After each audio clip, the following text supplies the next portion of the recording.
Okay. Hello and welcome to Elite Business Women International Club.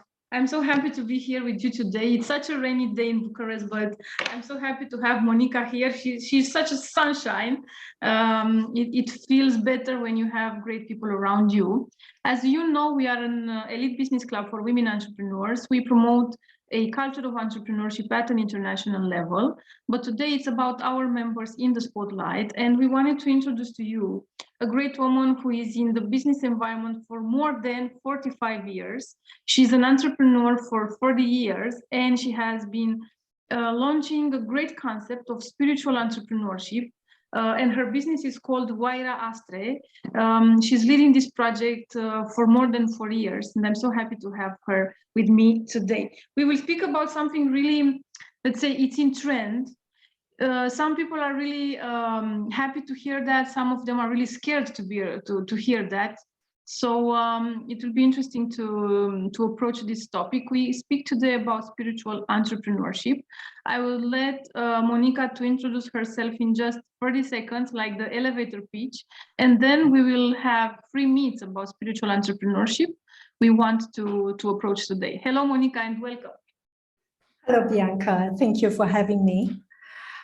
Well, about me, I am an experiential astrologer. In the first place, even astrology I like more, or I like a lot. And I am a life coach and a shamanic therapist, and I love to do shamanic ceremonies.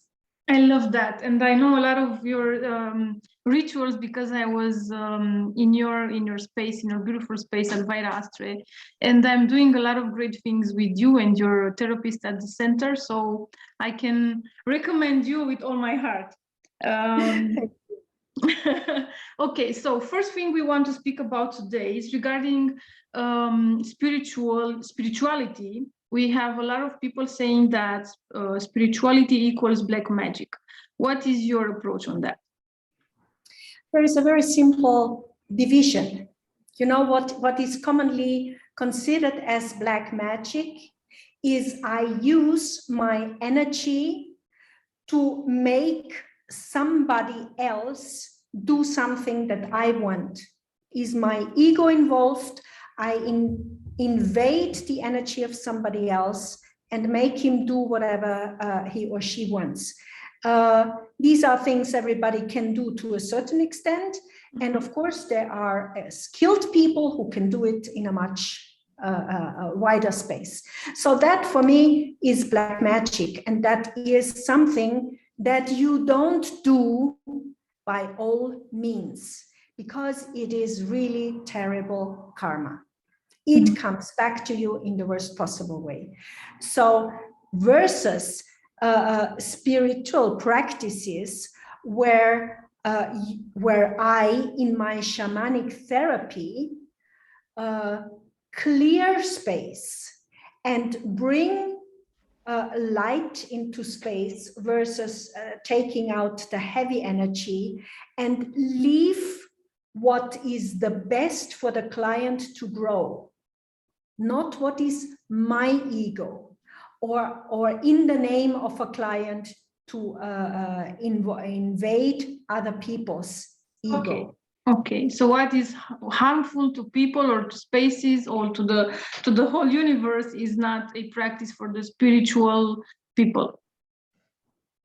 The practice is very simple. I leave my ego aside, and I attune to energy. We are energetic spiritual beings, as well as humans that have a mind and a body. Okay. And this energetic and spiritual being is much underdeveloped in our societies because we do not value it. We think that being spiritual is some lovey-dovey dancing on the beach, you know, which has nothing to do in business or in other practices. How would you define spirituality, and what type of practices can you do if you want to have spirituality as a, let's say, a way of living? Well, for example, when for me, spirituality is being aware of what is around me, being aware that there is outside, there is a tree that is alive, being in contact with what is around me now, not living in the future, not living in the past, having this connection with earth, being aware that I am part of it. I am not, it is not me and then there is nature, and on a Sunday I go into nature. Yes, on a Sunday I have time to walk in the forest, but I am all the time a part of the nature of this earth. I am all the time part of Mother Earth. Yeah, not just exceptional. This is very, very good. What practices can we do to bring more the spirituality in our lives? Let's say if somebody is really not used to do any spiritual practice or any work with your inner self, actually, because we can give this a lot of names, then I would start with meditation, with guided meditation. I would start with becoming aware, guiding a person to become aware of their own senses and feelings all the time. Yeah. You know what? Because changes are very subtle. Yes. I think sometimes changes come really with all its might over us, but the most of the changes are very subtle. And let's learn to attune, to find them, to discover them all the time. That is beautiful.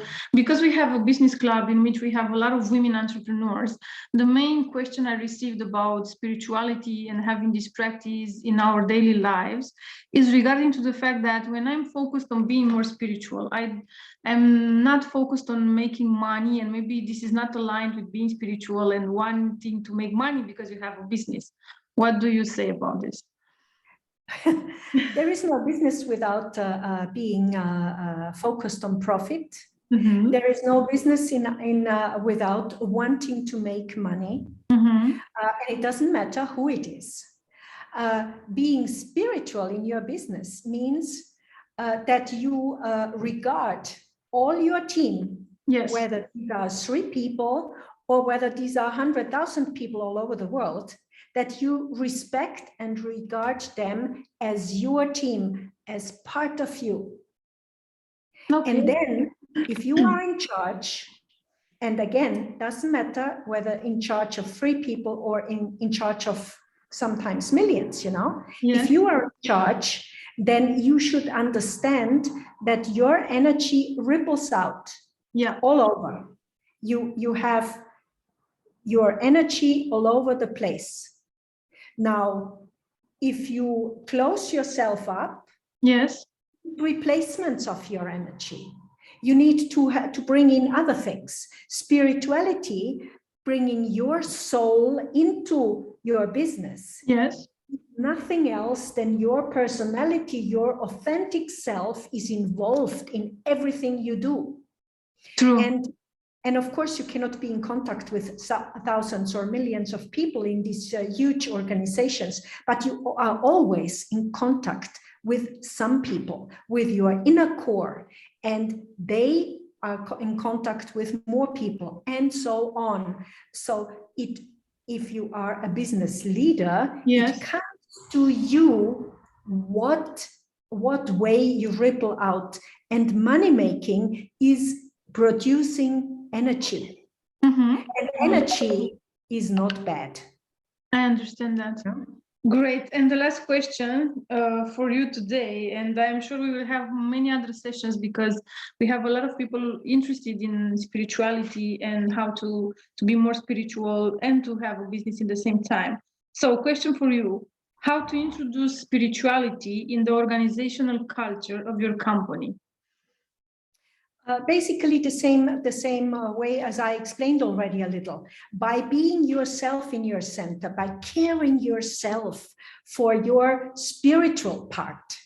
You know, we are taught to have a good mind in a healthy body. We don't attend the spiritual being that we are. And if you combine this with the spiritual being that you are, then you are complete. And this completeness rolls out in all your team, in all your company. So care about yourself. It is. It's not selfish. No, I see no. that we look at this as being selfish. If you put yourself first, it's like being selfish. You want to be good. You are not interested about the people around you. Why do you do that? But the only person you can change is yourself. There is nobody else. I cannot bring change into you if you don't want it.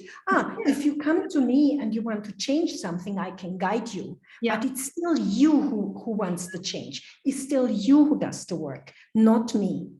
I can be a light for you. I can be, I can show you the path. I can take you by the hand and walk with you a little.